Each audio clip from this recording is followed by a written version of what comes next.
Mayo, a Beo, que se hizo posible gracias a un esfuerzo inmenso de muchas personas y estamos acá precisamente para un evento que cambia la historia acá en Colombia. En realidad, estamos con personalidades nacionales e internacionales únicas. Entonces, los invito a que disfrutemos este evento. Tenemos 8 paneles extremadamente especiales. Vamos a hablar de diferentes temas que no solamente corresponden al derecho deportivo, sino al derecho en general. Y la idea de nosotros es que no solamente ustedes estén cómodos, estén tranquilos, sino que además disfruten a estas personalidades que tenemos acá. Le voy a dar la palabra en este momento a Iván Camilo Jiménez, que es nuestro anfitrión. Yo voy a ser el presentador durante toda la jornada, pero solamente quiero que de Iván se lleven en este momento todo lo que el esfuerzo que ha hecho no solamente la Javeriana, sino el resto de patrocinadores para que este evento se pudiera hacer. Entonces, le doy la bienvenida a Iván, por favor, y bienvenidos a todos. Gracias, Nico. Bueno, un buen día para todas las personas que nos acompañan acá en el auditorio de la Torre Sapiencia. Un saludo muy especial también para las personas que están conectando desde el Zoom. Para mí, pues obviamente es un honor abrir el evento a nombre de la Pontificia Universidad Javeriana, en especial de parte del Departamento de Derecho Laboral, que le ha apostado siempre a los temas de derecho deportivo. Llevamos más de 5 años haciendo una jornada académica año tras año en derecho deportivo.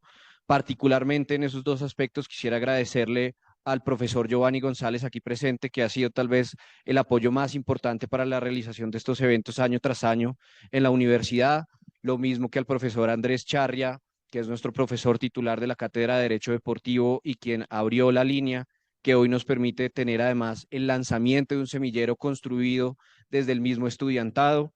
Agradecer especialmente para la realización de este evento a el doctor Joe Bonilla con Muñoz Tamayo Abogados, que nos ha acompañado ya desde hace unos 2 o 3 años también en los eventos de derecho deportivo en la universidad y que hace parte de los colaboradores y patrocinadores del evento. Y por supuesto un reconocimiento muy especial a la persona que se puso la 10 con la promoción de traer a el director jurídico de la FIFA y lo logró hacer, cosa que es un hito para nosotros como universidad, para nosotros en Colombia, en un evento de derecho deportivo, que es el doctor Juan Pablo Caballero, además egresado de la universidad. Un agradecimiento especial para nuestros patrocinadores, que ustedes los ven acá, Golti, LBX, Muñoz Tamayo Abogados y Video Consultoría, que han hecho posible que tengamos el evento el día de hoy, tanto para la parte virtual como para la parte presencial. Creo que es un evento muy importante en un momento demasiado relevante para el país. De parte nuestra, además, invitarlos a que compartan su conocimiento, porque estamos en medio de la construcción de lo que sería una nueva reforma laboral para el país, donde el Observatorio Laboral de la Universidad ha puesto en sede de discusión todo lo que es apoyos para deportistas olímpicos, apoyos para deportistas paralímpicos, la contratación de los futbolistas profesionales, de los entrenadores, y creo que parte de las discusiones que tendremos hoy alrededor de derechos de televisión, de transferencias, de derechos laborales de los deportistas va a enriquecer lo que será la discusión de una próxima reforma laboral que ojalá le sirva al país. Y entre todo este marco, pues les doy la bienvenida, le voy a ceder la palabra a Juan Pablo para que dé la bienvenida al panel y les agradezco nuevamente a todos y a todas las personas que están aquí en la presencialidad y a las personas que se conectan desde el Zoom. Muchísimas gracias. Bueno, muy buenos días a todos y todas. Es un honor darles la bienvenida a este evento tan especial, agradecer de corazón la presencia de personalidades tan destacadas en el mundo del fútbol y del deporte en general. Quiero iniciar expresando un profundo agradecimiento a la Pontificia Universidad Javeriana, en especial al área de educación continua, que hizo posible que este foro fuera una realidad, empezando por los panelistas y moderadores que tendremos el día de hoy. Quiero expresar un profundo agradecimiento a Emilio García, director legal y de compliance de la FIFA, por honrarnos con su presencia y por haber hecho un espacio de su apretada agenda para acompañarnos el día de hoy en este evento. Del mismo modo, extiendo mi gratitud a Daniel Cravo, socio fundador de Cravo Pastel Evalúen Abogados, árbitro del Tribunal Arbitral del Deporte, vicepresidente de la IAF y coordinador académico de la Maestría de Derecho de Fútbol de ITI en Barcelona, España. Quiero darle gracias a todos los panelistas y moderadores que aceptaron nuestra invitación y que compartirán con nosotros sus conocimientos a lo largo de esta jornada. Un reconocimiento especial para nuestros panelistas y moderadores que nos acompañarán de manera virtual desde otros países, que son el profesor Greg Levi, que nos acompaña desde Estados Unidos, que es el decano adjunto de la Facultad de Derecho de la Universidad de Miami y es el encargado de la maestría en Derecho Deportivo, Entretenimiento y Artes de esta universidad. Y desde el Reino Unido nos acompaña el profesor Simon Gardiner, que es experto durante más de 30 años en temas relacionados con violencia y temas relacionados con apuestas en el mundo deportivo. Quiero agradecerle al comité organizador, que está compuesto por Joe Bonilla, socio de la firma Muñoz Tamayo Asociados, por la profesora Juliana Morat, que es la directora del Departamento de Derecho Laboral, y los profesores Iván Jiménez y Giovanni González. También, sin su esfuerzo, no habría sido posible realizar este evento. Pero agradezco de antemano también a los patrocinadores del evento, a Golti, LBX, Muñoz Tamayo y la firma BDO. Pero creo que el agradecimiento más importante es para ustedes, los asistentes, tanto los que vienen presencialmente como los que vienen virtualmente, quienes confiaron en la organización del temario que tenemos este día. Y bueno, este foro lo hemos preparado con mucho esmero y compromiso por parte del comité organizador con el objetivo de ofrecerles una visión clara de qué son los aspectos más importantes que se están manejando en el día de hoy en el tema de derecho deportivo. Pero ya saliéndonos un poco de los agradecimientos, sí me gustaría dejarles la siguiente reflexión que hice, y es: el fútbol es un deporte que está compuesto por reglas y normas. Y si bien las más visibles son aquellas aplicadas a los jugadores dentro del terreno de juego, tales como las tarjetas amarillas y rojas, fuera del terreno de juego también existen reglas y en especial normas que deben ser respetadas por los deportistas, los directivos y los clubes. Pero estas regulaciones no se limitan a ellos. También los espectadores, periodistas, árbitros, agentes y en general todas aquellas personas vinculadas con los eventos y organización de un espectáculo deportivo, quienes adquieren responsabilidades dentro de este ecosistema. Desde mi perspectiva profesional, personal, siempre he creído que el deporte, y en particular el fútbol, es un motor clave para el desarrollo económico y social de un país como Colombia. Este ha sido una fuente de inspiración para miles de niños y niñas que sueñan con convertirse en deportistas profesionales y lograr algún día ser como sus ídolos. Hoy en día el fútbol ha brindado oportunidades de vida a jóvenes que viven en territorios marginados o que han sido duramente afectados por la violencia dentro de nuestro país, permitiéndoles cambiar su destino y representar con orgullo a nuestro país. Para concluir, reitero mi profundo agradecimiento a cada uno de ustedes, ya que este foro no sería posible sin su presencia. Y bueno, bienvenidos y esperamos que tengamos una jornada llena de mucho aprendizaje. Entonces ya continuamos con el panel. Bienvenido, Emilio. Les presento a Emilio García, director legal de la FIFA. Como pueden observar acá, es la persona encargada de todos los temas legales y de compliance de la FIFA. Y al árbitro del TAS, Daniel Cravo, que lo tengo aquí a la izquierda. Muchas gracias por venir aquí. Bueno, entonces, para comenzar, como el tema que vamos a tocar principalmente es sobre el artículo 17 del Estatuto de Transferencia de Jugadores, quiero comenzar con una breve introducción del caso Diarra, que es el caso que vamos a tocar el día de hoy, que probablemente algunos o muchos de ustedes no lo conozcan. Diarra es un jugador francés que algunos lo conocerán porque jugó en el Real Madrid y en algunos otros equipos, y que, digamos, esta sentencia o el fallo en particular, desde la sentencia Bosman del año 1995, es como el fallo más importante que puede tener repercusiones en el mundo del ámbito del derecho deportivo. Este caso terminó siendo resuelto, digamos, en parte mediante una interpretación por el Tribunal de Justicia de la Unión Europea, relacionado con la legalidad de ciertas normativas de la FIFA relacionadas con la rescisión de contratos y la transferencia de jugadores. Este conflicto se originó en el 2013, cuando este futbolista estaba en el Lokomotiv de Moscú, y en el 2014 el club ruso terminó la relación contractual con él, alegando que había unas violaciones disciplinarias por parte del jugador. Posteriormente, el equipo ruso demandó a Diarra ante la Cámara de Resolución de Disputas de la FIFA, que terminó fallando a favor y condenando al jugador a pagar una indemnización de 10.5 millones de euros, reconociendo que la rescisión del contrato había sido justificada.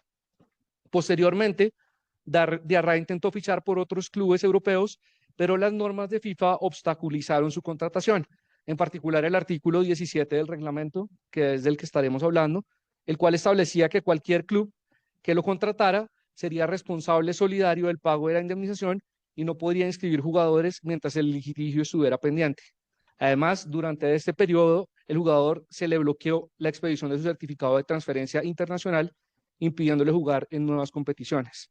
Ante estas situaciones, Diarra demandó a la FIFA y a la Federación Belga ante la justicia de Bélgica, más precisamente ante el Tribunal de Mons, argumentando que estas normativas violaban el Tratado de Funcionamiento de la Unión Europea, específicamente el artículo 45 que garantiza la libre circulación de los trabajadores y el artículo 101 que prohíbe las restricciones indebidas a la competencia en el mercado del fútbol.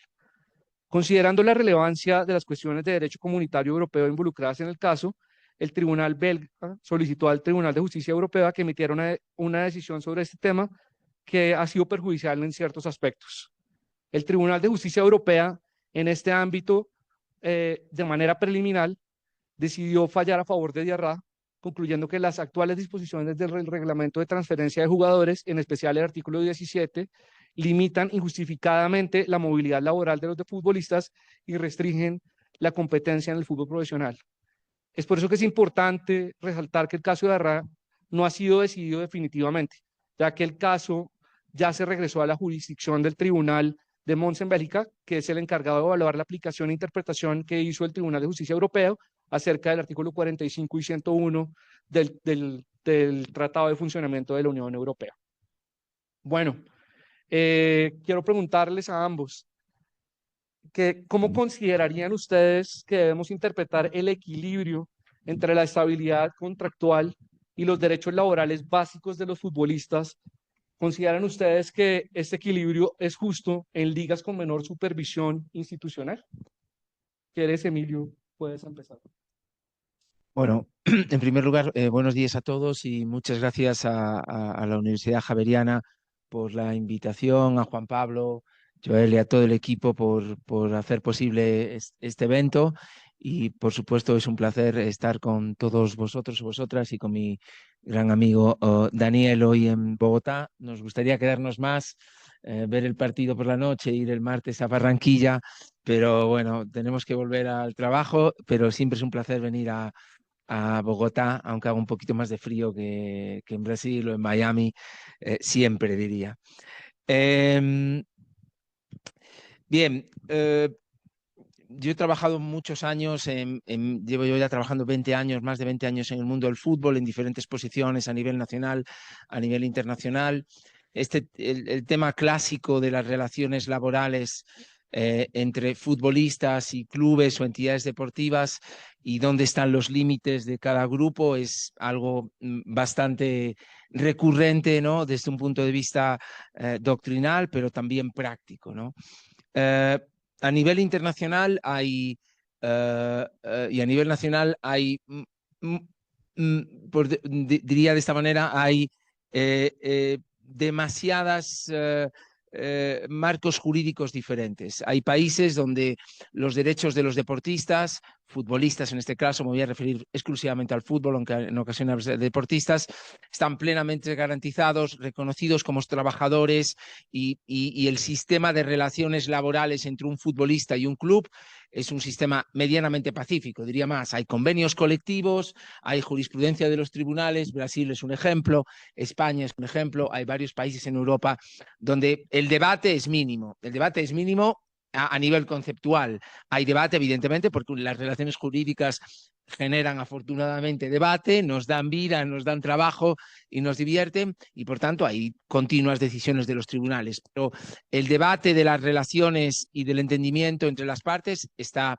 ya desde hace muchos años, diría desde principios de los 80, sobre todo en gran parte de los países europeos. Y también en Latinoamérica no hay que olvidar que los primeros convenios colectivos del fútbol y el del reconocimiento de el futbolista como trabajador se realizan en Latinoamérica, particularmente en Argentina en los años 40 y en Uruguay.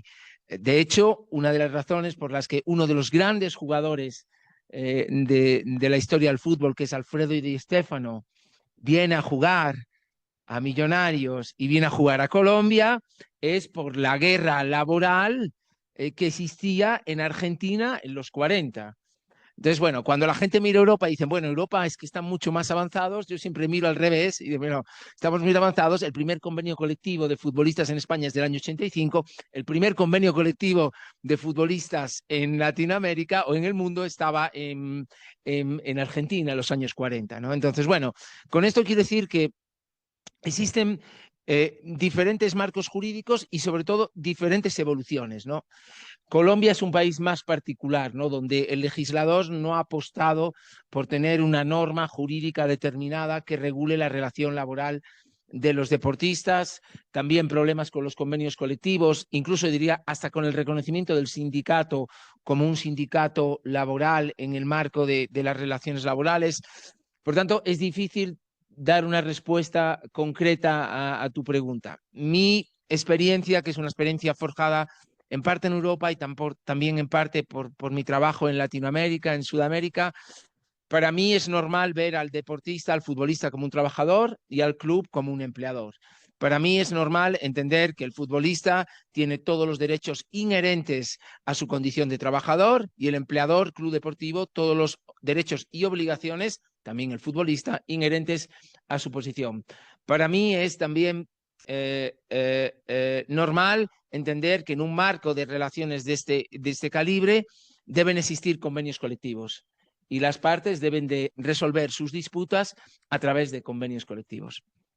En los 2 últimos años he participado en numerosas reuniones entre la Federación Colombiana de Fútbol, la DIMAYOR, el Sindicato de Futbolistas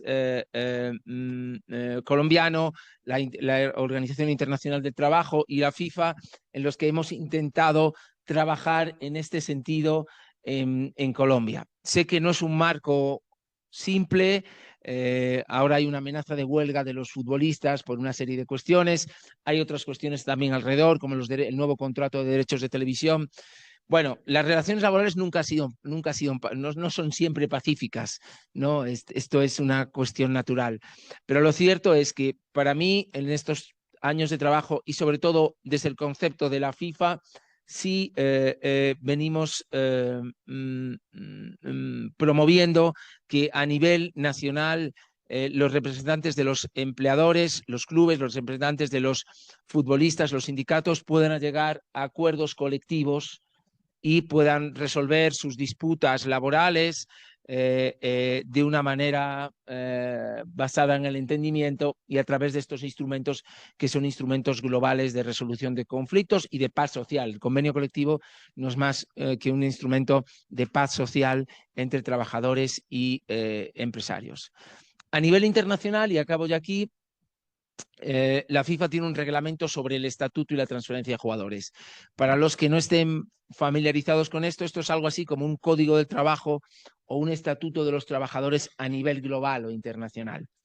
Bastante sui generis, ¿no? Es una federación internacional de fútbol, es una asociación privada suiza dictando normas laborales. Pero como decía, quizás en Colombia, quizás en España, quizás en Argentina, quizás en Brasil, quizás en Italia, el reglamento sobre el estatuto y la transferencia de jugadores no tiene un impacto tan grande.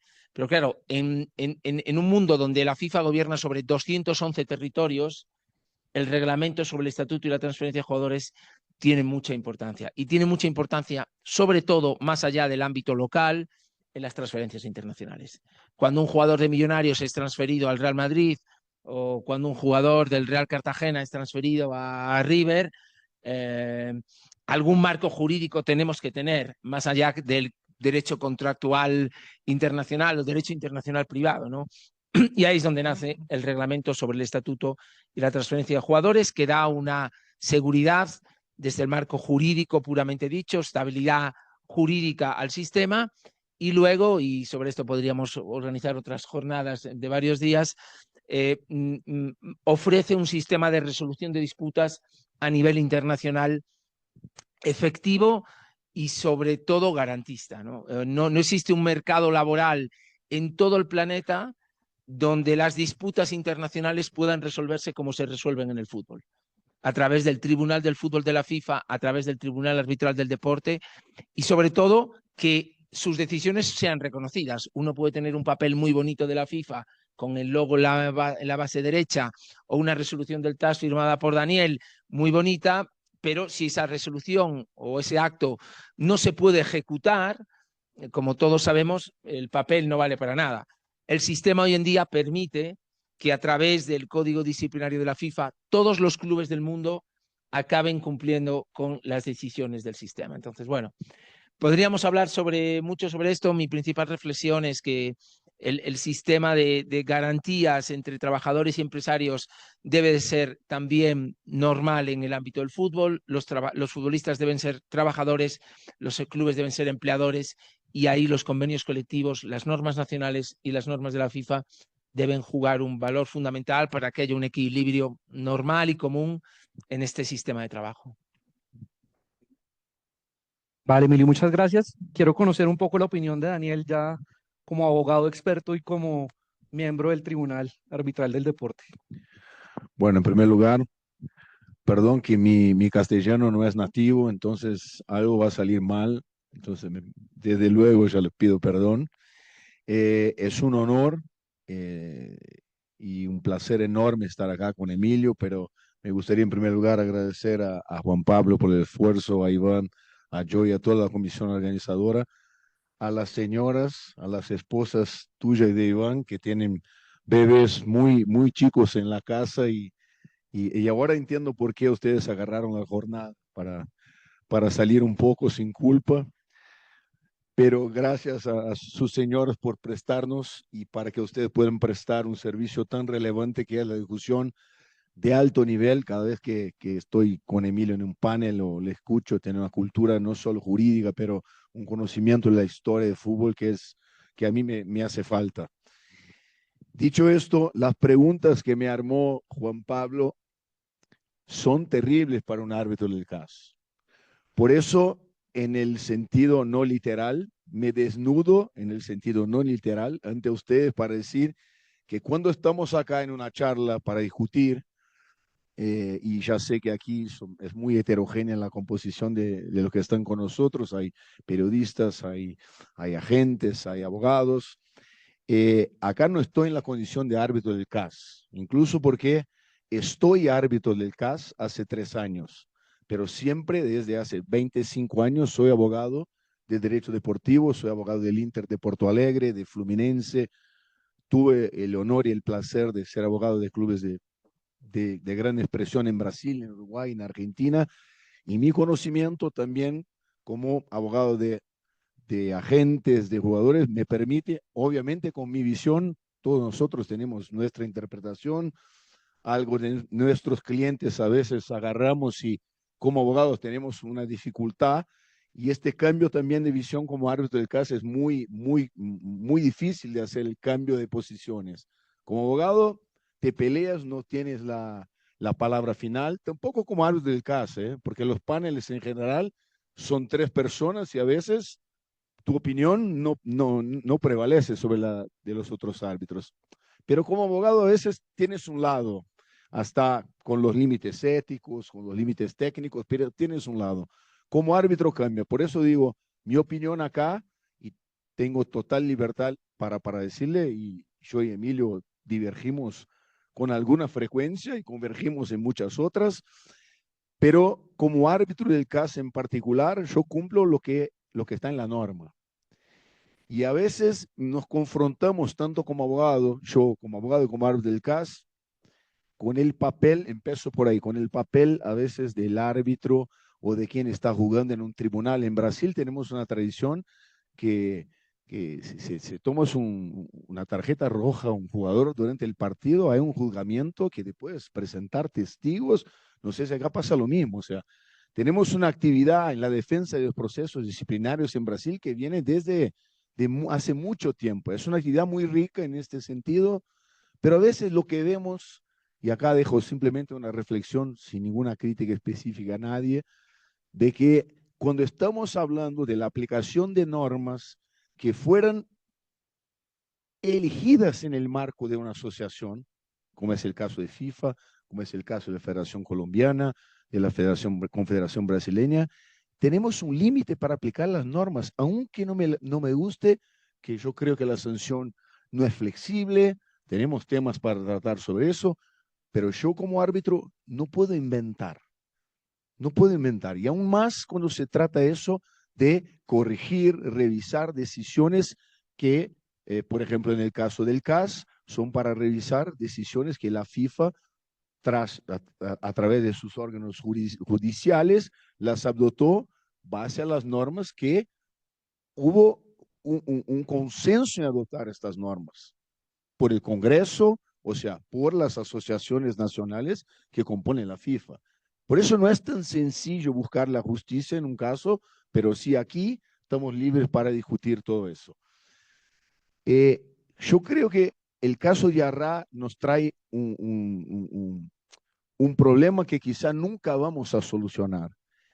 Los que son los abogados de la tesis, y yo entiendo muy bien cuando hay una posición sindical, hay que respetar una posición sindical. Bueno, en el caso de la libertad de los jugadores, los que son los abogados de esta tesis se olvidan de que para el jugador, que es el jugador que no tiene tanta capacidad técnica, que no tiene un nivel, que no puede exigir sueldos muy altos, para este jugador le conviene la libertad total contractual, le conviene que vaya a un club y con 3 meses el club no está contento con su performance y le diga chao. Y más en una dimensión internacional, que este jugador sea colombiano y va a jugar en Vietnam. Porque créanme los que no saben, porque muchos lo saben, si lo pagan en Brasil 1.000 reales a un jugador y lo pagan 1.200 reales a un jugador para actuar por 2 meses en un torneo del estado, mi estado, Gaucho, por ejemplo. Si le ofrecen a este jugador $1.500 para ir a jugar en Vietnam, en Laos, donde sea, y él tiene familia, él va. Esta es la realidad de más del 90% de los jugadores. La realidad del fútbol no es la realidad de Messi, de Hendrick, ¿no? De Carbonero, que acá agradezco porque está jugando en Inter y muy bien. Espero que hoy esté un poco apagado contra Brasil, pero bueno, pero entonces ahí tenemos que, obviamente que hay una evolución en el sentido, lo que hoy Emilio dice, que es algo muy obvio, en particular para unos que trabajan con el derecho laboral, que obviamente que el jugador es un sujeto que tiene sus derechos laborales, es un empleado, es un trabajador, pero siempre ha sido así. Bueno, acordemos muy corto que en el caso Bosman, que generó el cambio de 2001 en las normas de FIFA, lo que había ahí con el sistema del pase, que estaba basado en el sistema de retain and transfer del fútbol inglés, si no estoy equivocado, era retener y transferir. ¿Qué era el jugador? En primer lugar, una mirada de que era simplemente un deportista y que al jugador no hacía tanta falta tratarlo como un trabajador. Además, ahí el vínculo deportivo, que la verdad, el pase que teníamos, el pase era un activo financiero del club. Mírense ustedes hoy si hay algún trabajador que se puede conceber que este trabajador hoy, terminado el contrato de trabajo, no puede elegir otro sitio para trabajar, salvo si su ex empleador reciba un monto para esta transferencia. Hoy es una locura hablar eso, pero la realidad y la estructuración financiera de los clubes ha sido hecha sobre el pase. Hay este giro con la decisión Bosman y FIFA muy presionada por una entidad política europea, que es la Comisión Europea, gracias, y también con la participación de UEFA, tuvo que dictar un nuevo reglamento, donde ahí sí se reconoce el jugador como un trabajador, y ahí sí el vínculo deportivo que antes no solo era principal en relación al vínculo laboral, Ahora el vínculo deportivo es accesorio. Si no tienes un contrato de trabajo, ya no puedes exigir, demandar deportivamente nada de un jugador. Pero la pregunta que quiero dejar aquí, y el caso de Arra trae mucho eso, porque hay muchas discusiones, hay movimientos que dicen que, bueno, que se dependiera de algunos movimientos, podríamos avanzar para una libertad total. Eso sirve para ligas menores, para jugadores que no tienen tanta expresión, ni hablar de clubes que son sin tanto poder. Obviamente todo vuelve para el poder financiero. Me parece a mí que la decisión de Arra en una primera mirada puede tener consecuencias muy impactantes que una vez más puede venir a beneficiar los que tienen más plata. Le dejo con la interrogante. Muchísimas gracias por su respuesta. Bueno, ahora Emilio, sabemos que la FIFA implementó este año un marco provisional, un marco regulatorio provisional referente al caso de Arra. Y queríamos saber cuáles fueron esas modificaciones importantes que se hicieron en este caso que tengamos que tener en cuenta. Bien, hoy estamos hablando de Diarra. Yo comparto un poco todo lo que ha dicho Daniel, ¿no? Primero, es una sentencia de un tribunal europeo, ¿no? Y es lo que un poco decía Daniel. Al final, desafortunadamente o afortunadamente, la FIFA ha estado en los últimos 20 o 30 años a pie de lo que un tribunal europeo, de la Comisión Europea, es la realidad. Y creo que el caso Bosman ayudó a la FIFA a avanzar en este marco bien, y creo que hubo pasos muy importantes que mejoraron el sistema gracias a esta sentencia del año 95. Diarra, lo hemos dicho también, es una oportunidad quizás para revisar algunos aspectos del reglamento, pero comparto en gran medida lo que Daniel decía, ¿no? A veces cuando hablamos de normas, cuando hablamos de fútbol, todos tenemos en la cabeza a James o a Falcao o a Messi o a Cristiano Ronaldo. Este no es el fútbol de todos los días, y este no es el fútbol en el que la FIFA trabaja todos los días en el Tribunal del Fútbol. Es decir, allí lo que vemos son impagos de salarios de un jugador uruguayo en Vietnam, como decía Dani, o lo que vemos es un jugador de Salvador que está jugando en Islandia y no le pagan, o un club en Islandia que tiene problemas para cobrar el dinero con un club de Namibia. Entonces, esta sentencia de Diarra, creo, con todos los respetos que algunos grupos han vendido como, bueno, esto va a generar la libertad en el mercado. Primero, no es así, o yo creo que no es así. Y segundo, la cuestión es, bueno, ¿es justo que el mercado sea totalmente libre? ¿Alguien ha pensado en las consecuencias de esto? Pues claro, Messi, Cristiano, James, para ellos es fantástico poder romper unilateralmente sin causa el contrato en el momento que quieran, porque siempre va a haber otro club que lo va a fichar por más plata. No hay problema. Pero claro, ellos representan al 1% de los jugadores profesionales del fútbol del mundo. Si el sistema es un sistema totalmente libre, donde las partes pueden romper unilateralmente el contrato sin ninguna causa, los que van a salir gravemente perjudicados van a ser los futbolistas, el 95% de los futbolistas. El derecho de trabajo nace para eso, ¿no? Precisamente para romper el equilibrio del derecho civil entre las partes.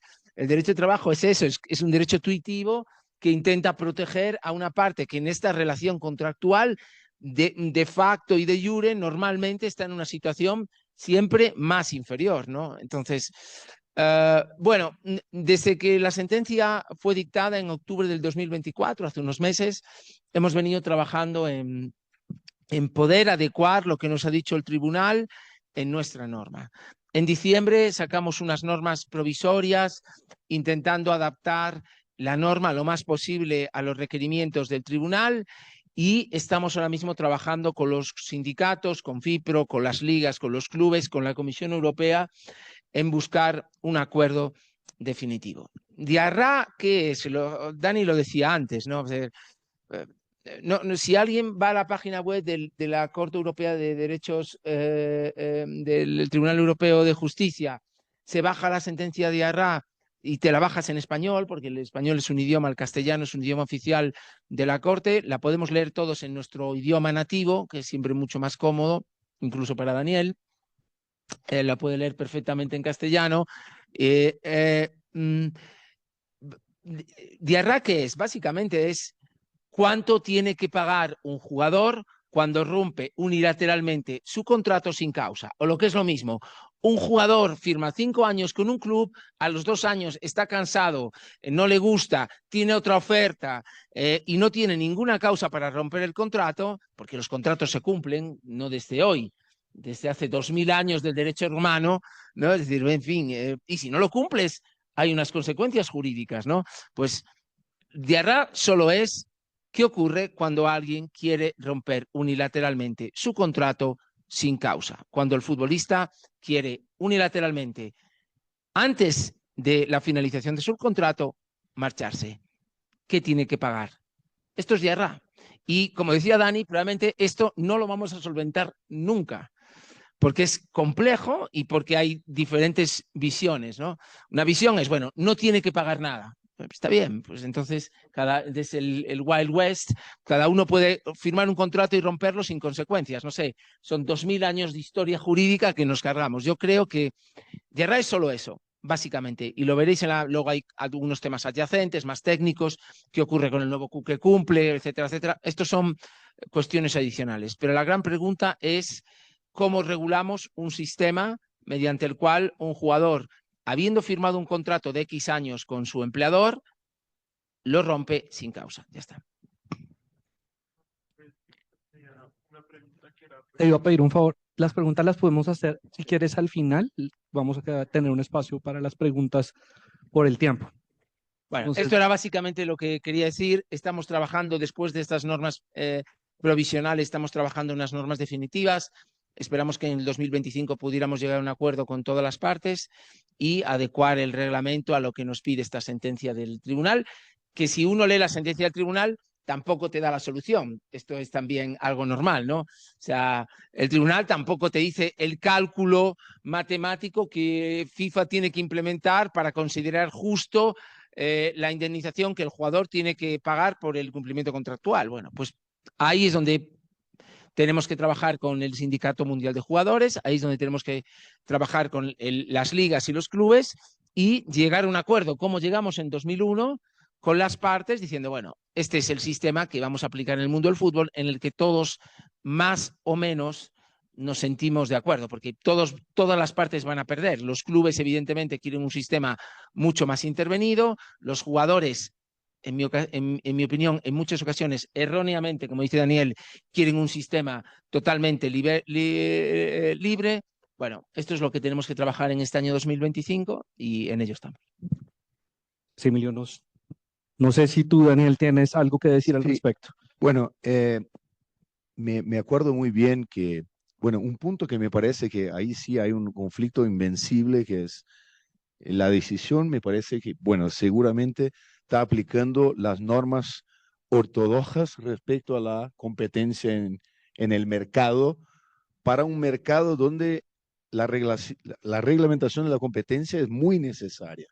Entonces la regla dice, bueno, FIFA cuando tiene una norma que dicta que si el jugador rescindió su contrato sin justa causa, de eso estamos tratando. No es que tenía justa causa.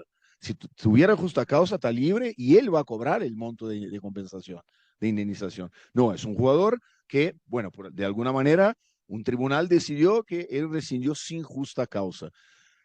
La FIFA, para mí, hay dos normas que FIFA ha sido, digamos, original en su creación, que son de un contenido moral y ético de mercado que es impresionante. La primera es que FIFA ha sido la primera que identificó que una disputa entre un jugador y su club no existe porque el jugador que recibe sueldo, porque necesita o porque gana mucha plata, quiere jubilarse para salir a pescar. Él no va a parar de jugar fútbol porque tiene que ganar plata para comer o porque gana mucha plata para comprar un yacht. Él no se jubila y no para de jugar para Inter de Porto Alegre porque está cansado y va a la playa porque ahí quiere dormir y pescar. No, cuando lo hace en general es porque hay un otro club que lo va a recibir.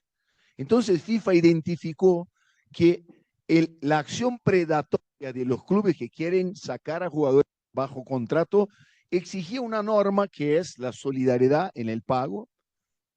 Quizá la presunción está bueno que la discutamos, aunque para mí, perdón, es muy técnico, pero no va a pasar nada porque la presunción no la necesitamos con el TMS. Es muy difícil para un club que agarre un jugador bajo contrato decir que no lo consultó el TMS, ya está. O sea, puedes abrir mano de la discusión de la presunción porque no necesitamos. Pero volviendo, entonces la FIFA identificó y desde siempre, y ahí en Brasil por lo menos lo copiamos la norma, cuando hay una disputa entre un jugador y su antiguo club, si el jugador es responsable por la quiebra porque rescindió sin justa causa o ha sido demitido por justa causa por el club, el nuevo club está implicado, porque es la única manera de cerrar la puerta para que exista esta acción predatoria, que más allá de intervenir en las relaciones contractuales entre el jugador y el club, tiene que ver con la estabilidad y la integridad de las competiciones. A nadie conviene que durante una temporada, bueno, los jugadores están bajo la acción predatoria de otros clubes y le sacando la cabeza que tienen que jugar por el empleador que le paga sueldos, obviamente. El otro punto también que me parece que FIFA, y ahí los traigo simplemente para discusión, sé que no es el punto, es el transfer ban, que también está un poco, también lo menciona de manera refleja la decisión. El transfer ban también es algo que es éticamente es irreprochable. Tenemos un ejemplo, y lo digo acá, yo tengo mucho respeto por Cruzeiro, pero Cruzeiro en la década de 2000 a 2010 ha ganado todo en Sudamérica y en Brasil, pero no pagaba ningún jugador, no pagaba ningún entrenador, no pagaba los 3 pasos. Eso es doping financiero. En cuanto a los otros están tratando de pagar y contratar menos, determinados equipos simplemente no pagaban. Se beneficiaban de que la justicia en FIFA no era tan ágil como es hoy. Se beneficiaban de que el sistema de composición no era tan efectivo. Hoy ya no es así. Por eso digo, estas dos normas que obviamente son restrictivas de la libertad. Ahí hay un punto de tensión que hay que elegir y la aplicación, en mi opinión, ortodoxa, estricta de normas de competencia europea, dictadas para mercados en principio, incluso de consumo, que no es lo mismo, las queremos aplicadas en el ámbito del fútbol. Me parece que podemos sí buscar principios, inspirarnos en normas que están ahí y son muy bien pensadas, diseñadas por ellos en Europa, pero hay que tener un poco más de calma para aplicarlas en un ambiente tan específico y incluso con una reglamentación en el fútbol que muchas otras áreas no la tienen en ámbito internacional. Ok, Emilio, ¿y estás de acuerdo con algo de la sentencia? Con muchas cosas, sí. Vuelvo a repetir, yo creo que la sentencia es una oportunidad para revisar el sistema. No estoy de acuerdo con todo, pero estoy de acuerdo con algunos aspectos en general. Creo que el sistema puede merecer un cálculo de la determinación de la indemnización de una manera más estricta, es decir, menos disponibilidad para los paneles de la FIFA y para el TAS de determinar la indemnización por ruptura unilateral. Creo que a lo mejor habría que buscar un sistema donde los parámetros están más fijados. Comparto también, aunque esto de facto ya estaba establecido, que el transfer no puede depender de la voluntad de las federaciones o de la FIFA. De facto ya estaba establecido. Desde el 2005 no hay una sola resolución de la FIFA que bloquee la transferencia de un jugador porque hay una disputa contractual. Por tanto, quizás lo deberíamos haber cambiado, pero bueno, como estamos en otras batallas, ahí pecamos. Deberíamos haber incorporado directamente esto al reglamento. Comparto con Dani que y es extraño, cada vez más común, pero es extraño escuchar a Dani hablar tan bien de las instituciones del fútbol. Esto no es común que Daniel hable ya no digo de la FIFA, pero de las instituciones del fútbol, que vea progresos. Esto no sé si es ya que uno... Sí, es un poco la experiencia que le va tomando. No es que es un chico joven, pero la experiencia ya le va dando otra visión, ¿no? Pero comparto con Dani que el problema cuando uno acaba en un tribunal de estas características puede pasar igualmente en Colombia, ¿no? Con la autoridad de la competencia. Recuerdo algunos casos en México también, en España, pero también con el Tribunal Europeo. Al final lo que decía nadie es razón, es decir, los jueces lo que ven ahí en aplicando el derecho a la competencia es Volkswagen contra Ford. Ford contra McLaren, productores de naranjas contra productores de plátanos. Bueno, bien, quizás el mercado común y las reglas antitrust tienen un sentido en todo esto. Tiene un sentido ser tan ortodoxo en el marco de algo como el fútbol.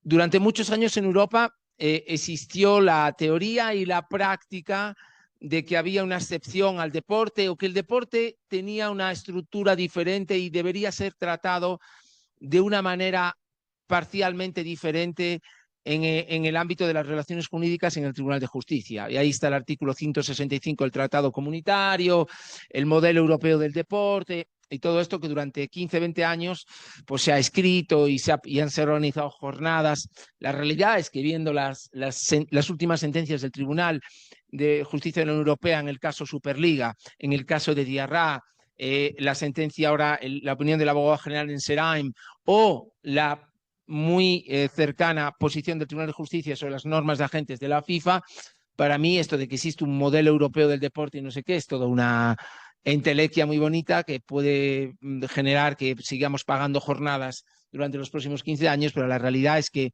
el deporte está tratado como cualquier otro sector por el Tribunal de Justicia. Esto tiene sus pros y sus contras, pero bueno, yo creo que a tu pregunta, la sentencia tiene cosas positivas y nuestro trabajo es recoger las cosas positivas que tiene la sentencia y trabajar durante este año para que ese artículo 17, que es el que regula la ruptura del contrato de trabajo entre un club y el deportista, es todo. En un código del trabajo eso es todo. Es decir, las relaciones laborales solo suelen tener problemas en este momento, ¿no? Es decir, cuando uno o una se casa con alguien, es la luna de miel. Esto es la firma del contrato. Todos estamos felices. Los primeros años de relación, la luna de miel continúa con menor intensidad, pero las partes son felices. Por tanto, el cumplimiento del contrato se desarrolla. ¿Cuándo esto se complica? Cuando uno se separa o una se separa. Esto es el artículo 17, ¿no? Entonces, esto es igual en todos los sectores, en el derecho del trabajo puro y duro en Colombia, en el derecho puro del trabajo puro y duro español y en el marco de las relaciones contractuales de los deportistas. Esto es el momento de la separación, es en el momento de mayor éxtasis jurídico y en esto estamos. Solo para agregar algo, más que eso, después del caso Bosman, donde hasta ahí teníamos el pase era representativo del activo financiero que representaba el jugador o el vínculo del jugador con el club. Después del caso Bosman, el contenido financiero de la relación se trasladó al vínculo deportivo y al vínculo contractual, mejor dicho, al vínculo contractual y al vínculo deportivo adyacente a él. Entonces, el contenido para el club en particular y del otro lado para el jugador que es acreedor de su sueldo por lo mínimo hasta el final del periodo que estaba contratado, todo el contenido está protegido por las cláusulas de rescisión. Esa es la importancia de la cláusula de rescisión. Pero veamos un poco de historia. Sabemos que, y si ustedes tienen interés, para los que aún no estudiaron eso, hay dos casos emblemáticos donde hubo una disputa y un confronto muy fuerte, incluso entre la FIFA y el CAS, que ha sido el caso Webster y después el caso Matusalén, que son contrastantes. ¿Qué pasó en el caso Webster?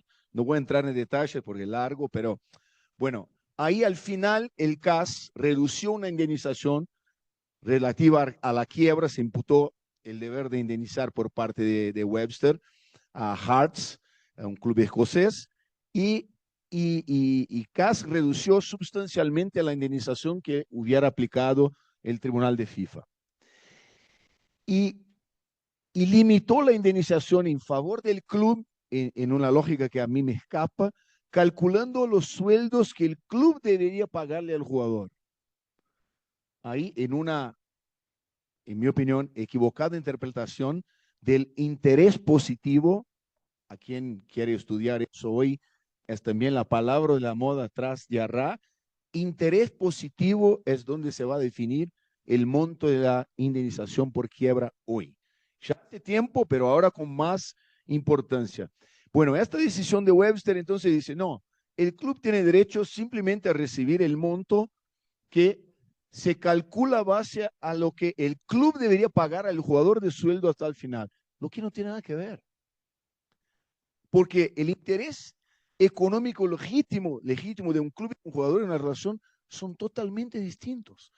Y las peleas que tuvimos durante 10 años en Brasil por una posición sindical fuerte que abogaba por la equivalencia en términos de números entre la compensación a pagarse para un club y para un jugador.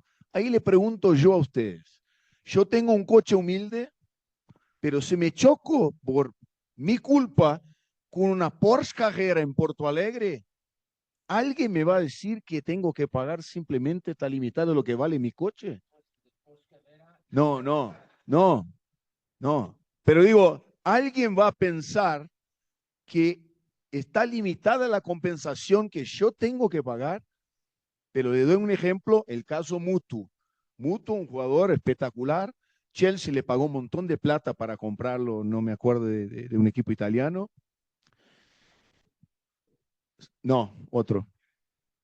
Yo creo que era Fiorentina, pero no. Mira, ahí está, es que el que te le hizo la pregunta es tu amigo Andrés Charria. No. No, ya, el doctor Andrés Andrés, Charria. espera, hago un paréntesis muy. No. Bueno, al final abro un paréntesis para agradecer al doctor Andrés Charria. Pero un minuto. Bueno, entonces digo, en el caso Mutu, también vale la pena estudiarlo. El argumento es muy similar lo que viene de alguna manera mencionado en el caso de Arra. O sea, en la decisión de Arra dice, quizá hay criterios ahí que se agregan al cálculo de la compensación a pagarse a un club que no tiene nada que ver con montos o con gastos o con valores relacionados al jugador. ¿Qué dice en el Mutu? Mutu, la compensación que le dio el CAS ha sido altísima a Chelsea. Chelsea rescindió por justa causa por el Mutu, ha sido flagrado en doping por cocaína. Y rescindió por justa causa el proceso. Y los montos que Chelsea había pagado por el traspaso para adquirir el vínculo de Mutu, se lo impusieron a él. Y la decisión dice, no importa que vos no has sido beneficiario, que no estamos tratando de lo que pagaron a vos como prima o de sueldos. Vos estabas involucrado como el centro de una transferencia tripartite y el daño que causaste es inmenso. Y vale lo mismo para quien quiere equivalencia total en favor de un jugador y el club al cual él está vinculado. Pregunto, Inter contrata, por ejemplo, a Andrés D'Alessandro y lo paga 10 millones a Boca para traer a D'Alessandro, a River para traer a D'Alessandro. El otro día a D'Alessandro no le gusta Porto Alegre y se marcha. ¿Cuál es el componente más evidente como en un shock de coche que compone el positivo interés del Inter? Si no los 10 millones que justo acaba de gastar. Ni estoy hablando, y ahí sí me parece que es un punto muy sensible en términos de cuantificación, el valor de mercado y la expectativa de ganancia, que también es lícito que los clubes tengan. ¿Y por qué es lícito? Porque los clubes apuestan, hacen de alguna manera un trabajo de contención social indirecta de un montón de jugadores para a veces tener éxito en formar uno o buscar uno que ya está casi formado y después venderlo y seguir haciendo este trabajo que obviamente es de en Sudamérica. Ya en Colombia, ayer tuve una lición con los amigos que estábamos cenando, de que acá la mayoría son empresas. En Brasil, en Argentina y Uruguay, la realidad es otra. Son clubes sociales. Y eso hace una diferencia gigante en términos de administración y todo. Pero bueno, sobre el doctor Andrés, simplemente, perdón, te saludo Andrés, porque nosotros fuimos quizás uno de los seguramente los primeros que llevamos casos de la FIFA al CAS, yo representando al Inter y doctor Andrés, que puede hablar francés, el panel en francés, yo no hablo francés, él tenía una ventaja enorme, lo llevamos yo por Inter y él por Olimpia, uno de los primeros casos de fútbol ante el CAS. Un gusto verte. Bueno, aquí entonces, esta ha sido una pregunta ya para Emilio. Yo te cuento, hace unos días había un link abierto en la página de ustedes legal de la FIFA, en la que se abría como un foro legal en el que se le permitía a todas las personas o sea, poner sus opiniones respecto a estos ajustes que tenían que hacerse en el artículo 17. Quería saber si esa página todavía está en funcionamiento y si las personas que estamos aquí como asistentes, tanto virtuales como presenciales, pueden presentar sus opiniones en el mismo. Una aclaración en cuanto al post. A la última vez que vi a Dani en Punta del Este, él no venía con el coche, venía con un coche de esas características, bien bonito que era. Sí, es cierto. Me acuerdo perfectamente, era un coche precioso, un Porsche Cayenne, yo creo que era negro, era un coche precioso. Bajaste desde Portalegre hasta Punta del Este conduciendo. Tenía ese coche Sí. y ahí estaba casado. Después que me divorcié, bueno, ahí porque soy justo. Eso es cierto. Bueno, bromas aparte. Sí, cuando salió la sentencia de Arrá, abrimos un proceso de diálogo donde no solo las partes más involucradas, los sindicatos, los clubes, las ligas, pero también cualquier profesor o individual podría presentar opiniones al respecto. Recibimos más de 200 posiciones sobre cómo deberíamos cambiar el artículo 17, algunas con ideas, muchas con ideas interesantes, ¿no? Entonces, bueno, recibimos de todo tipo, desde clubes, desde profesores académicos, desde abogados de despachos, aficionados de fútbol, ¿no? Que nos han mandado comentarios de cómo creen que debe de funcionar y, bueno, también gente un poco más perdida, ¿no? Que se queja de otra serie de cuestiones. Pero creo que fue un ejercicio importante. El enlace ya no está activo porque estamos en la siguiente fase, que es una fase más de consultas, pero si alguien tiene una idea, la que sea, de cómo materializar la reforma del artículo 17, siempre es bienvenida, por supuesto. Solo para agregar algo, perdón que me perdí y de mi respuesta anterior. ¿Por qué decía que en el caso Webster, esa mala interpretación de los criterios del 17, que obviamente hay que aclararlos, eso está bien, pero la mala interpretación llevó a una situación inusitada?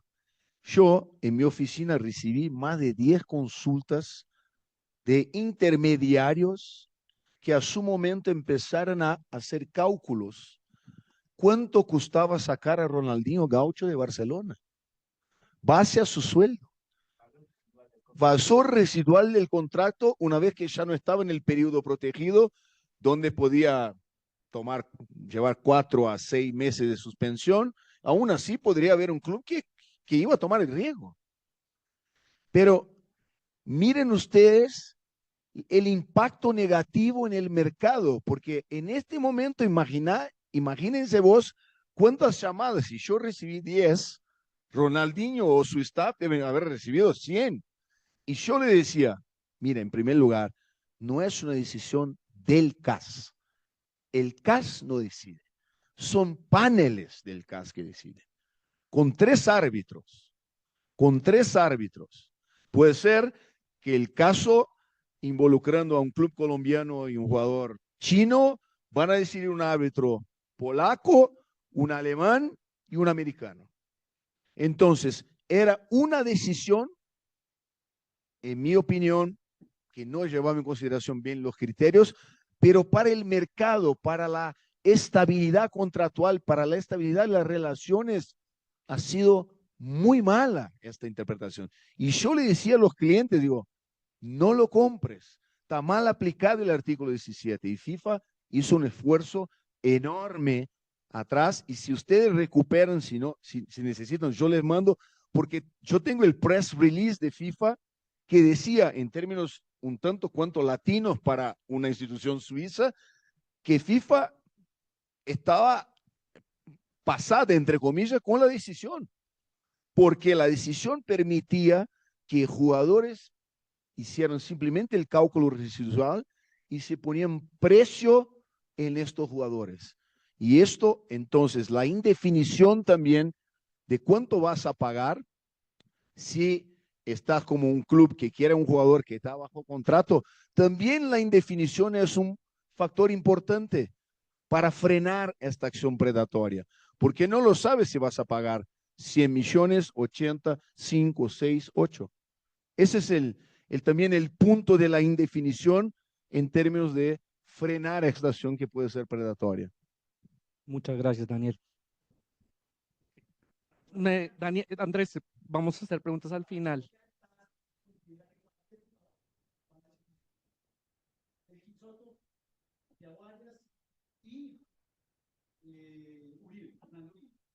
No va a fallar nunca más de 150. Así que depende del mercado y depende, pero para FIFA y para el TAS, un jugador colombiano, puede ser James o puede ser Andrés Chávez, vale 150. Ok, entonces, continuando con las preguntas, ¿cómo podríamos garantizar que los jugadores en proceso de rescisión no van a quedar en una incertidumbre profesional, teniendo en cuenta pues, que el artículo 17 todavía está vigente? ¿Y qué mecanismos esto va a generar para que los equipos mitiguen ese impacto de esa sentencia en dado caso de que se dé? Bueno, el artículo 17 está vigente y va a seguir vigente. Esto es importante que lo digamos, ¿no? Es decir, cuando se anteó la sentencia, la gente, como decía Daniel, pensaba, bueno, es que la sentencia va a ajustar el artículo 17, pero no va a cambiar el artículo 17, va a ajustarlo a los requerimientos que el tribunal exige. Pero el sistema de cómo solventamos una ruptura unilateral del causa va a estar ahí. Entonces, ¿cómo pueden los futbolistas saber cuáles son las consecuencias del nuevo 17? Primero, tendremos que tener el nuevo 17. Y segundo, la línea es intentar, como nos pide el tribunal, ajustar lo más posible el cálculo de la indemnización. Y esto es lo que vamos a intentar. Pero como también decía Dani, el elemento de indefinición es también un elemento, yo creo, importante en el sistema, porque permite que las partes no con tanta alegría no lleguen a la ruptura unilateral del contrato y haya una estabilidad contractual más pacífica en el sector, que es algo importante globalmente para todos, para los jugadores, como decía Daniel, porque no todos los jugadores son James, y también para los clubes, ¿no? Es decir, la teoría de que cuanto más libre es el jugador, mejor, vale para la punta del iceberg, pero no vale para el resto, porque el jugador medio lo que quiere es estabilidad contractual, estabilidad salarial. El jugador top lo que quiere, y está en su derecho, obviamente faltaría más de buscarlo, es poder ser traspasado, poder jugar para un mejor equipo y poder ganar más dinero. Cuanto más, mejor. Entonces, yo creo que lo que deben de esperar los jugadores y los clubes en los próximos meses es un sistema donde el cálculo de la indemnización sea un cálculo más adecuado a lo que nos pide el tribunal, más predecible y diría más equilibrado. Esto es lo que deben de esperar. ¿Cuál será la posición final? Difícil de avanzar, evidentemente, porque estamos negociando con todas las partes, cada uno tiene su criterio y, bueno, estamos intentando llegar a un acuerdo y, como decía antes, creo que en 2025 será el año en el que podamos llegar a un acuerdo y reformar el artículo 17, que deberá proteger a los futbolistas y a las futbolistas, ¿no? De manera global, pero también a los clubes, ¿no? Porque una ruptura unilateral debe de proteger la posición de la futbolista, pero también el interés del club. Y este es el balance complicado de todo esto. Daniel lo repetía antes, ¿no? Tiene sentido que la indemnización por ruptura unilateral de un contrato de trabajo en el ámbito del fútbol para el futbolista sea los salarios dejados de percibir hasta la finalización del mismo, es decir, el valor residual. Podría decir, bueno, quizás en alguna ocasión sí, pero no creo que pueda ser el business model o la standard practice para todo, ¿no? Como decía Daniel, ¿qué ocurre con un jugador? No sé, el Madrid fichó hace 15 años, 10 años, cuando yo era un poco más joven, a Cristiano Ronaldo del Manchester United al Real Madrid. Pagó 100 millones de libras por él. Como decía Daniel, ¿qué ocurre si al año Cristiano Ronaldo dice, mira, no me encuentro cómodo en Madrid, me gustaría más un club brasileño porque hablan mi idioma, me gusta más lo que sea? Es decir, ¿dónde se encuentra el Real Madrid después de haber pagado 100 millones? ¿Tiene sentido de que el único valor compensatorio sean los salarios dejados de percibir? Probablemente en su caso no, probablemente en algunos otros casos sí. Por eso el artículo 17 es complejo de tratar porque esta relación de trabajo no es una relación estándar laboral. Es decir, en un mercado de trabajo común y en muchas jurisdicciones, cuando el contrato se extingue, el derecho laboral concreto determina, dice, la indemnización de contrato se calcula de esta manera. ¿Por qué? Porque es muy estándar, con elementos en ocasiones como pactos de no competencia, cuando el trabajador es un trabajador, pero en general es fácil llegar a un módulo que te dice tantos días trabajado, por tantos salario, por tantos meses, punto. En la relación laboral de los deportistas esto no es tan fácil, porque hay muchos elementos comunes que no permiten una cuantificación tan cerrada del módulo de la indemnización, ¿no? No sé, Daniel. Sí, no, yo quería agregar, me gusta hacer una descripción gráfica del pensamiento este que voy a compartir.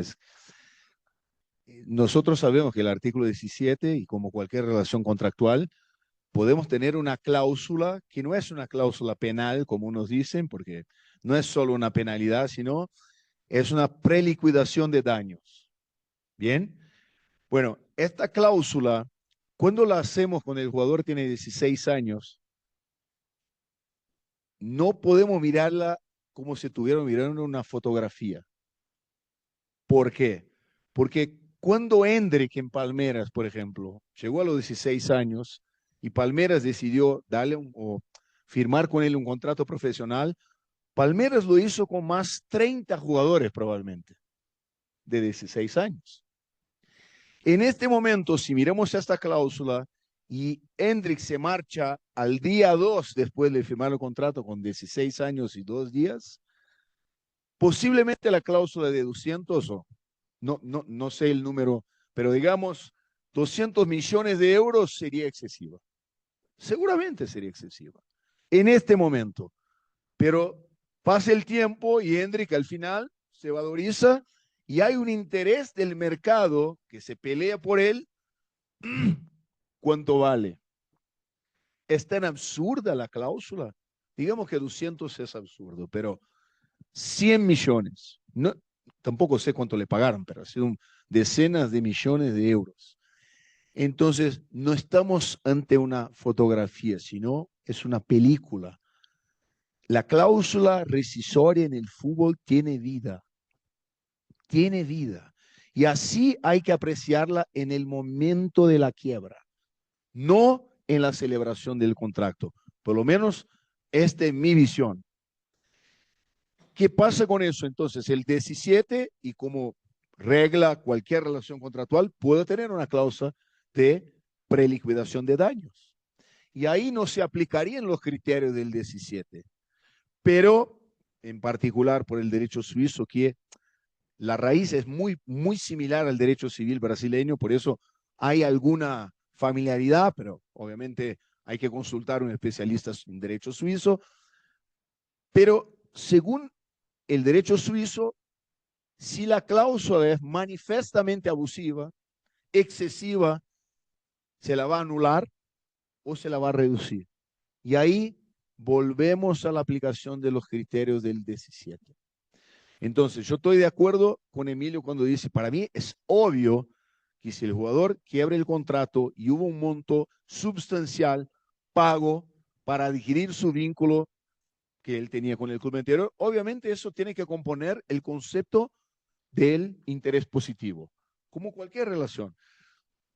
Pero no creo que podamos ser tan tímidos y no entender, y el CAS en varias decisiones aceptó incluir en el cálculo, aunque con una dificultad para hacer la liquidación de los montos, la tesis de la pérdida de una chance. Es más o menos por ahí que entra la posibilidad de exigir también que la compensación se componga por un monto que el club tenía la expectativa, o yo diría, si queremos una prueba de que había una expectativa legítima, fundada, ofertas, por ejemplo, para contratar el jugador. Entonces, el caso clásico, donde sí hay muchas chances de que esta rúbrica, de que este título va a componer la indemnización, es cuando el club tenía propuestas y el jugador al final se mueve a otro club y quiebra el contrato. Entonces, para mí sí va a ser un punto muy difícil y que siempre se va a discutir, que son este monto, que obviamente los clubes están ahí generando jugadores exactamente mirando en esta ganancia. O sea, ¿cuándo voy a transferir este jugador por un buen monto para seguir invirtiendo y así por delante? Ok, Daniel, muchas gracias. Ayer digamos que lo hablamos un poco, pero este tema creo que es como el tema crucial de la sentencia de Diarra, y es que si no creen que esta sentencia va a incentivar a que los jugadores se vayan a los litigios ante entidades por fuera de la comisión de la FIFA o del TAS, generando realmente una inseguridad jurídica, diciendo, para mí esta es más beneficiosa y aplico la que me beneficia más. Bueno, la realidad es que desde el reglamento de transferencias del año 2001, los jugadores son libres en sus disputas contractuales para acudir a la justicia ordinaria laboral. O sea, en esto Diarra no cambia nada. El reglamento de transferencias de la FIFA permite que los jugadores opten en sus disputas contractuales por resolver sus litigios a través del Tribunal Nacional competente o a través de la FIFA. Clubes y jugadores pueden optar. Por tanto, quien quiere ir a la justicia ordinaria puede, y la FIFA jamás se mete en eso ni siquiera lo promociona. Es decir, las partes pueden ir al foro jurisdiccional que determinen. Por tanto, Diarra en esto no cambia nada. La realidad es que, salvo los jugadores a los que se refiere Daniel desde el principio, el 95% de los jugadores prefieren el sistema de la FIFA. ¿Por qué? 1, porque es un sistema gratuito. 2, porque es un sistema ágil y rápido. Y 3, fundamentalmente, unido a ello, porque sus decisiones pueden ser ejecutadas. O lo que es lo mismo, jugador colombiano jugando en un club en Nueva Zelanda. El club de Nueva Zelanda no le paga los salarios, no le paga 4 salarios. El jugador colombiano, que no es una estrella y que necesita el dinero para seguir viviendo, decide volver a Colombia y rompe unilateralmente su contrato por falta de pago. El jugador colombiano tiene 2 opciones: acudir a los tribunales de Nueva Zelanda o acudir a la justicia de la FIFA. Como buen latino, en los que nos incluyen los españoles, no hablamos inglés. Entonces, un tipo que juega al fútbol, que es colombiano, no tiene ni idea de cómo funciona el sistema en Nueva Zelanda. No habla el idioma. No tiene capacidad para contratar abogados. Pero como decía antes, y a todo ello se le añade de que si un día tienes la suerte de que un tribunal en Nueva Zelanda falla a favor del jugador colombiano, ahora tienes que ejecutar la decisión. Tú ya has vuelto a Colombia. En fin, el sistema es un sistema inoperativo. Y contratar allí. El sistema de la FIFA garantiza que el jugador colombiano puede mandar básicamente una carta bastante simple al Tribunal del Fútbol de la FIFA. El tribunal va a tomar jurisdicción del caso y en un plazo de entre 3 y 4 o 5 meses va a dictar una decisión. Que si el club de Nueva Zelanda no cumple, como hablaba Daniel, un transfer ban se le impondrá por no cumplir la decisión. Por tanto, va a cumplir siempre, porque los jugadores necesitan incorporar jugadores a las filas, ¿no? Entonces, Diarra no cambia nada en este sentido. Los jugadores son libres, pero los jugadores, como regla general, siempre prefieren estar bajo la jurisdicción de la FIFA porque están mucho y más protegidos al respecto. Y esto nos habla de nuevo de vuelta a Diarra, ¿no? Es decir, ¿Es diarra una sentencia positiva para los futbolistas? Yo lo he dicho varias veces, tengo mis serias dudas. Para algunos, sí.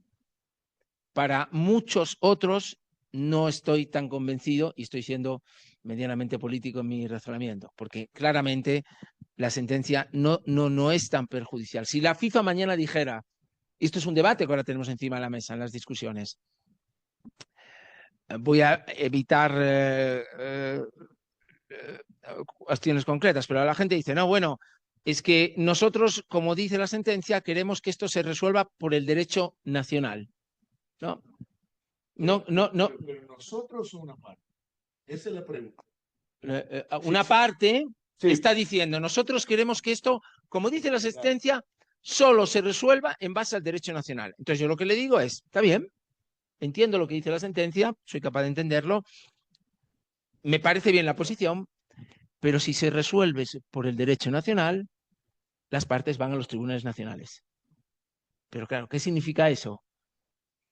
Matar a los futbolistas. Te lo digo yo. Y estoy seguro que Daniel tiene la misma posición. Es decirle a un futbolista colombiano, a partir de ahora, en tu litigio con el club japonés, y como queremos aplicar el derecho japonés, porque es lo que dice el Tribunal de Justicia Europeo, a partir de ahora tus problemas te los resuelves con los tribunales japoneses. O dos, tú tienes un sistema de la FIFA que dice, tenemos normas homogéneas, un sistema de cálculo homogéneo en todo el mundo. Nosotros lo resolvemos. Entonces, bueno, esto es un debate y yo respeto las posiciones de todas las partes. Lo que espero y deseo que podamos llegar a un acuerdo pronto, ¿no? Pero la primera divergencia que vamos a tener después de años, pública. Estoy de acuerdo con todo que hablaste, pero hablaste sobre el jugador desde la posición del jugador acreedor, del jugador que debe recibir compensación. Pero creo que la pregunta de Juan Pablo es más en el sentido de que al jugador que rescinde sin justa causa, si la sentencia de Arrá no le abre la puerta exactamente para que diga, yo no quiero que FIFA me juzgue, yo no quiero estar sometido porque quiero volver a Brasil, soy brasileño, y no quiero que el club vietnamita me pueda alcanzar a través de una sanción deportiva de FIFA. Por eso yo prefiero ir a las puertas, a la barra del Tribunal Laboral de Brasil, que voy a buscar un juez que con una visión más protectiva y escapa de la jurisdicción. Y ahí la pregunta, y yo sé que es algo que le choca a la gente cuando digo, pero eso puede pasar incluso cuando en el contrato las partes, un jugador brasileño y un club inglés, eligieran irse a FIFA y al CAS de forma exclusiva, pero si este jugador vuelve a Brasil y quiere trabajar, ningún juez brasileño le va a decir, esta cláusula de elección de jurisdicción me impide de juzgar. El juez brasileño le va a decir, con todas las consecuencias que puede tener para el club brasileño que lo recibe. Entonces, yo creo que la pregunta quizás era un poco más en este sentido. Y yo te diría, Emilio, yo sé que la FIFA es muy conservadora en el sentido de que si hay una demanda que empezó en un tribunal nacional, la FIFA no quiere intervenir. Pero yo diría que en algunos casos la FIFA debería intervenir y seguir como pasó en el caso. Yo tuve una situación que yo fui un testigo del caso Ronaldinho Gaucho, una de las pocas audiencias que existió en la historia de FIFA. Ronaldinho Gaucho, Gremio y PSG. Yo era el abogado, miren ustedes el derecho deportivo que tanto te gusta decir, Juan Pablo, que es hay tantas áreas, ramas del derecho que se aplican en el segmento deportivo. Yo era abogado del inversor que detenía 10% de los derechos económicos junto a Gremio sobre Ronaldinho Gaucho.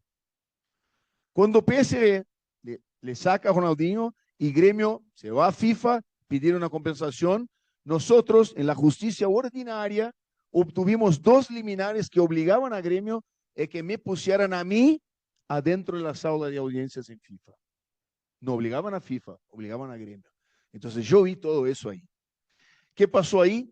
Existían 2 demandas. Una que caminó en la justicia laboral de Porto Alegre, mi ciudad, y Gremio ha ganado esta demanda. Y otra que caminaba en paralelo en FIFA, porque FIFA, de manera adecuada, en mi opinión, no frenó, no denegó su propia jurisdicción, porque se trataba de una transferencia internacional. Tampoco Gremio lo hizo mal. Tampoco Gremio lo hizo mal. Pero lo que me parece a veces es que por una maniobra, por una inteligencia bueno, del abogado en este sentido, puedes empezar una demanda en el ámbito nacional y FIFA de una manera conservadora, y puede tener razón en algunas situaciones, pero debería privilegiar, si está elegido por las partes, si la parte viola la elección de jurisdicción y aún así va a un tribunal nacional porque le favorece exactamente para que no se aplique el sistema FIFA, debería pensar si no hay que seguir en paralelo, porque no hay una ilegalidad que FIFA siga con eso. Obviamente hay el inconveniente de decisiones distintas decidiendo sobre el mismo tema, que sea la naturaleza de la rescisión, por ejemplo. Dejo eso para reflexión porque me parece que el problema está cuando el jugador es el culpable por la rescisión. Ahí podría él elegir contra el contrato, contra el sistema, contra todas las reglas que estamos hablando aquí. Tiene que irse muy pronto, entonces si no, no alcanzó a hacerle las preguntas que nos hacen falta. Además, ya el panel comienza dentro de unos pocos minutos. Esta no tiene que ver ya con el caso de Diarra, tiene que ver con un tema que yo de pronto no está dentro de tu nivel, dentro del área legal, pero es relacionada con el VAR y la transparencia del VAR. Que si bien el VAR no, de pronto no hace parte del área legal, si habrá recomendaciones por parte de tu área o del área legal para decir, por ejemplo, a federaciones como la colombiana o a otras federaciones en el mundo, que los audios del VAR se tienen que publicar. O sea, que los audios, y te lo digo por lo siguiente, aún estamos esperando los audios de la final de la Copa América para saber si hubo penalti o no. Bueno, aquí hablo como un mero aficionado, ¿no? La verdad, porque esto es una cuestión que le corresponde al IFAB, a la entidad que aprueba las reglas de juego, y en parte al comité de árbitros de la FIFA. La verdad es que no puedo decir nada porque sé que en algunas ocasiones se publican, en otras no. Esto es una cuestión muy compleja. Tengo mi propia opinión, ¿no? Pero si la digo, luego sale alguien dice, no, la FIFA dice. Mejor que esto es una cuestión para la gente del IFAB y para Pierluigi Collina y para la gente que hace las reglas de juego, que nosotros ya tenemos suficientes con las disputas contractuales, transferencias de jugadores, para meternos ahora a regular el juego, ¿no? Unas normas que llevan en vigor de una u otra manera, ¿no? Más de 150 años, ¿no? Desde que esto es lo primero que se creó, ¿no? Digamos, es que te lo planteo porque ahí pueden ocurrir acciones legales. Si hay una decisión que es injusta y tú oyes el audio del VAR y tú sobre esa la puedes llegar a recurrir, una tarjeta roja que le pusieron a un jugador y tú puedes llegar a recurrir, pues sí hay temas legales que tienen que tener un impacto. No, sin duda. Yo decía antes, yo trabajé 9 años de director legal de la Federación Española de Fútbol, un marco jurídico divertido en el que cualquier decisión de la federación es impugnable ante los tribunales ordinarios. O sea, el TAS no existe para nosotros en España, por tanto, cualquier decisión de la Real Federación Española de Fútbol, sea disciplinaria, administrativa, puede ser recurrida a los tribunales. Yo me tiré 9 años visitando España y visitando diferentes tribunales, jurisdicciones, contencioso administrativo, civil, laboral, etcétera, etcétera, etcétera. Mi primer procedimiento cuando entré en la Federación Española de Fútbol era exactamente esto.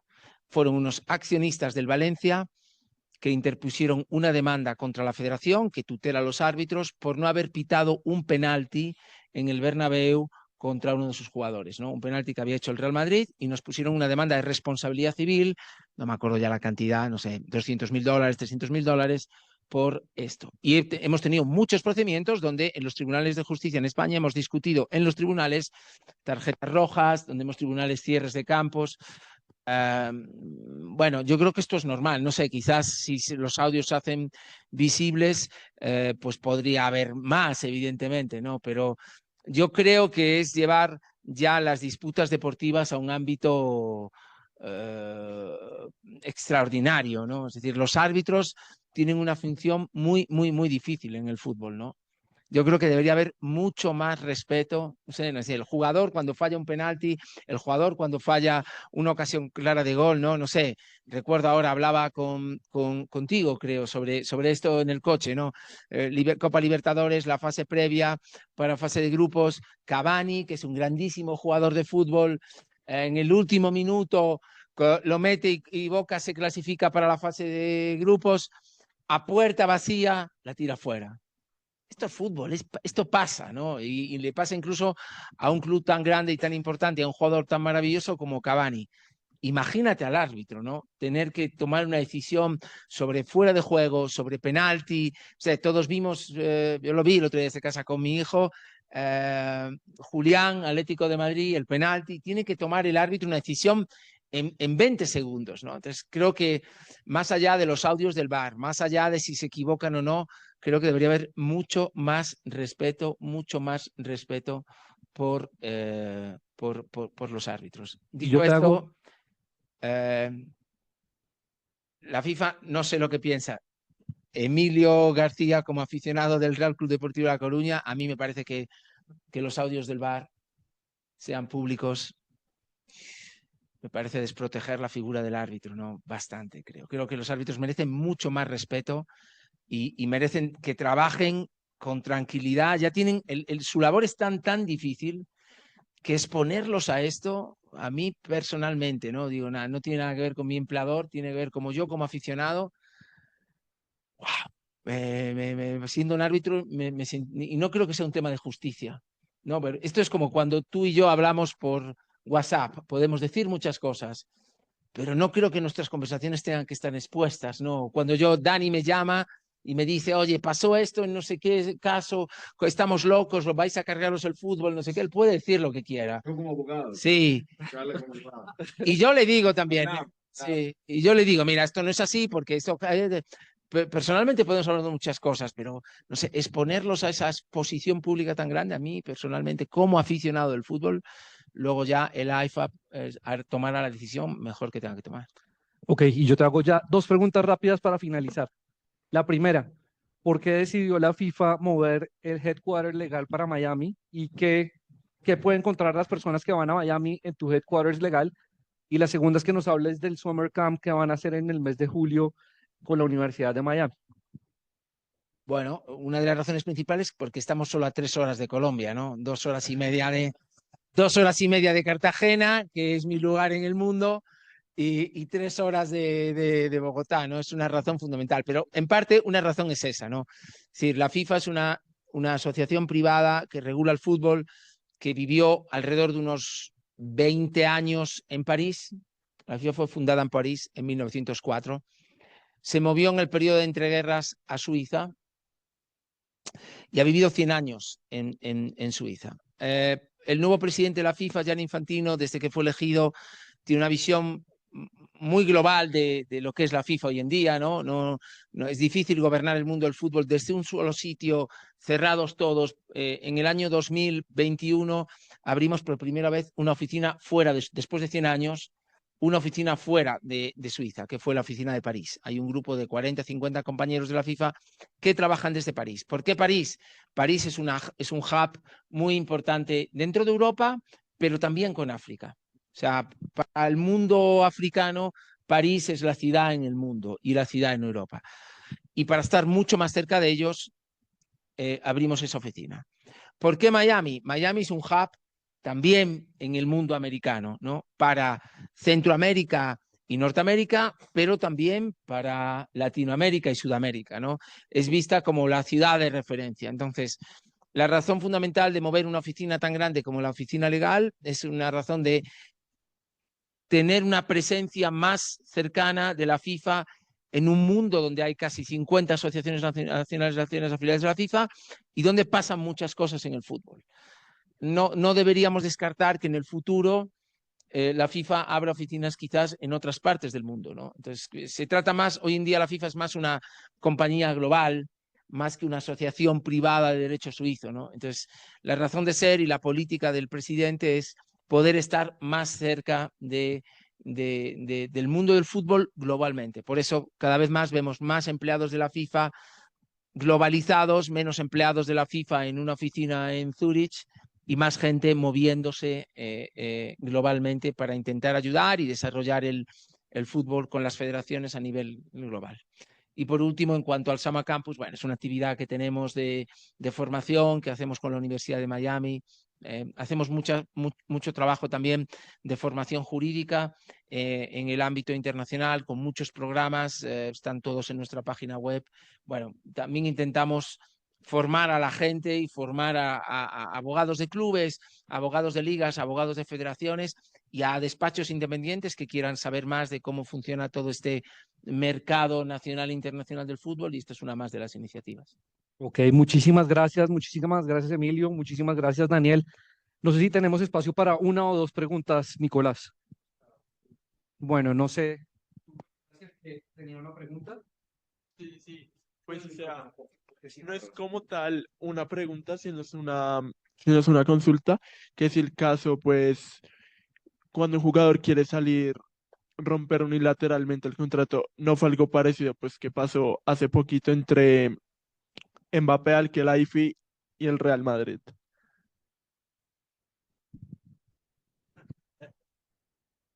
Bueno, no me gusta hablar de casos concretos, ¿no? Primero porque no soy ni el abogado del PSG ni el abogado del Real Madrid y por tanto normalmente hablar de lo que dice la prensa, con todo el respeto para la prensa, es un mal negocio, ¿no? O sea, la prensa es lo que en fin, es una parte muy importante de la sociedad y así hay que respetarla. Pero a veces decir lo que un tabloide o algo dice es un poco complicado.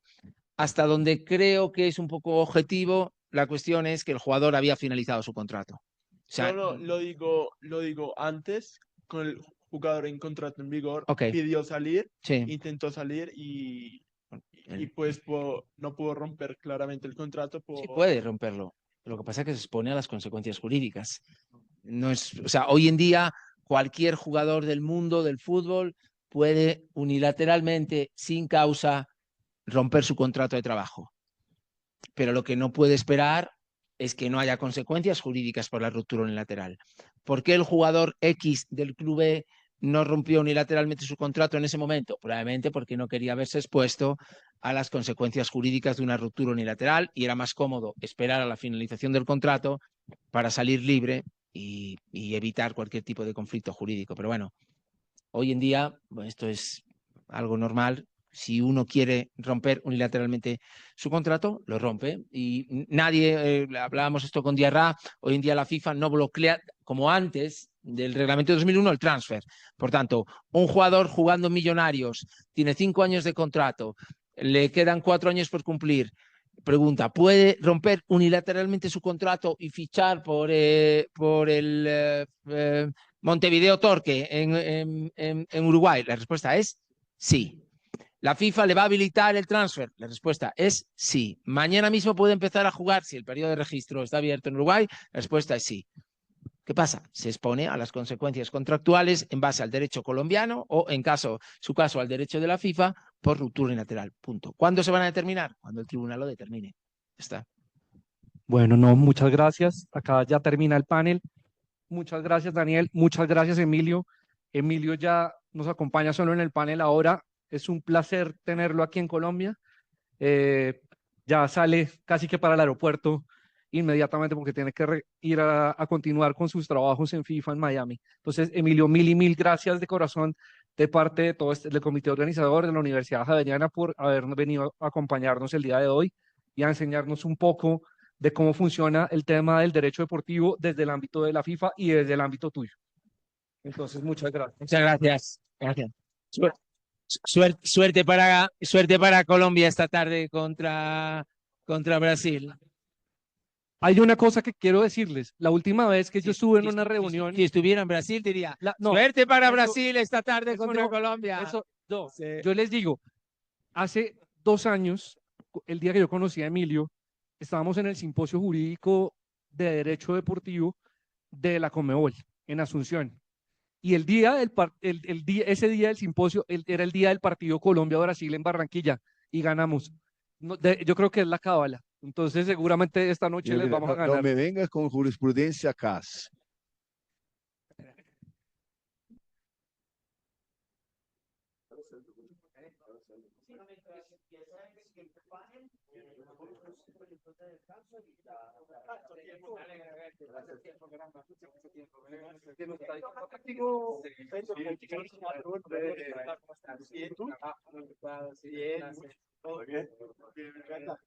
Andrés. ¿Cómo estás? ¿Todo bien? No, pero no. Además se demoraron 3 años.